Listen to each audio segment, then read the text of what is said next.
The Jungle Book.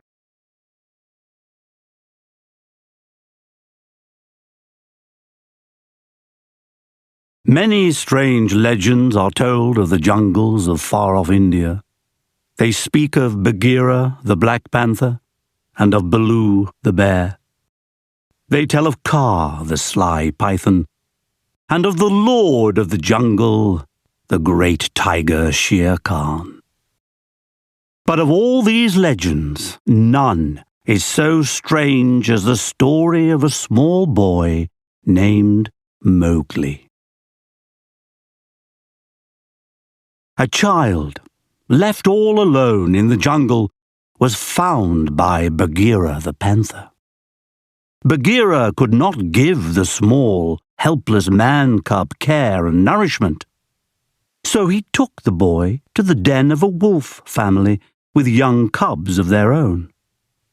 That is how it happened that Mowgli, as the man-cub came to be called, was raised among the wolves.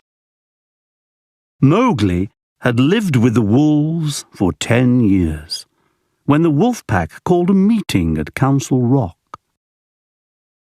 "As you know," said Akela, the leader of the pack, "Shere Khan the tiger has returned. If he learns that our pack is harboring a man-cub, danger will be doubled for all our families. The man-cub can no longer stay with the pack."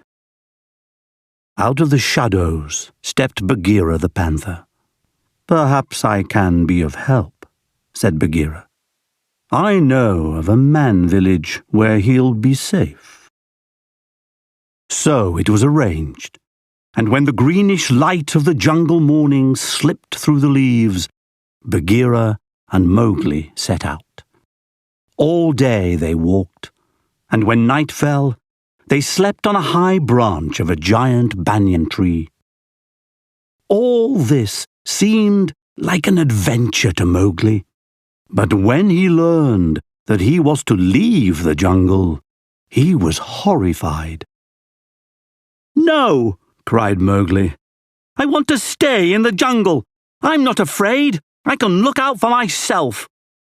He slipped down a length of trailing vine and ran away. Mowgli soon met a bumbling bear named Baloo.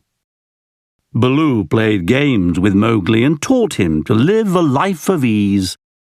There were coconuts to crack, bananas to peel, and sweet, juicy pawpaws to pick from jungle trees.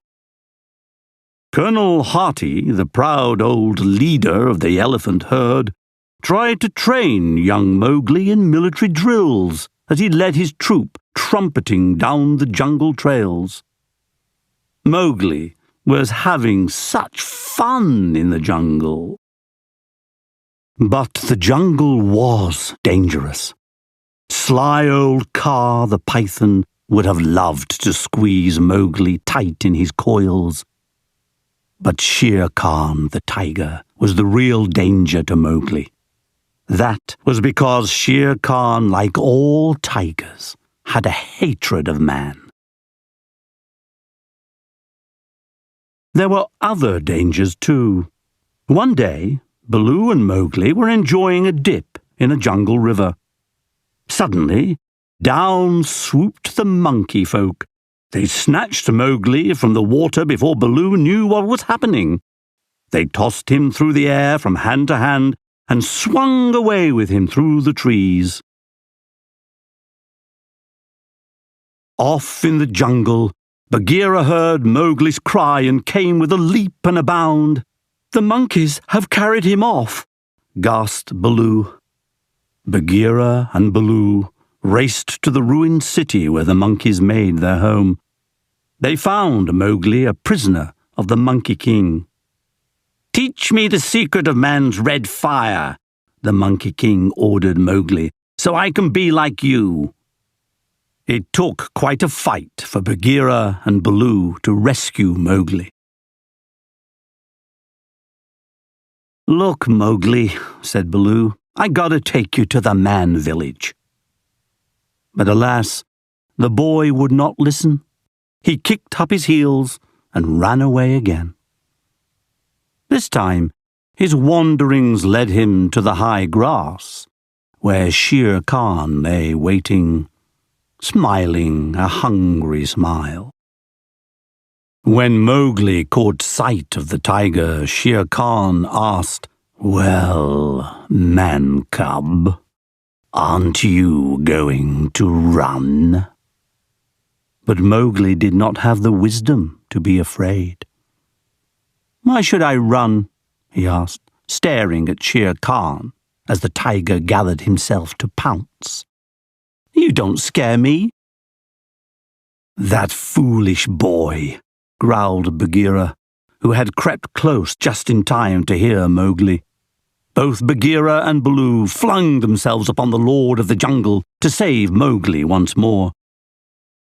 They were brave and strong, but the tiger was mighty of tooth and claw. There was a flash of lightning, and a dead tree nearby caught fire. Mowgli snatched a burning branch and tied it to Shere Khan's tail. The tiger, terrified, ran away.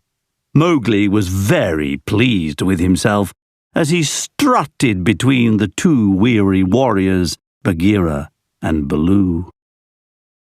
A little later, Mowgli reached the man village. From ahead came a sound he did not know. He peeked through a bush. It was the song of a village girl who had come to fill her water jug. As he listened to the soft notes of her song, Mowgli felt that he must follow the girl. He crept up the path to the village, drawn by the girl and her song. Baloo and Bagheera watched the boy's small figure as long as it could be seen.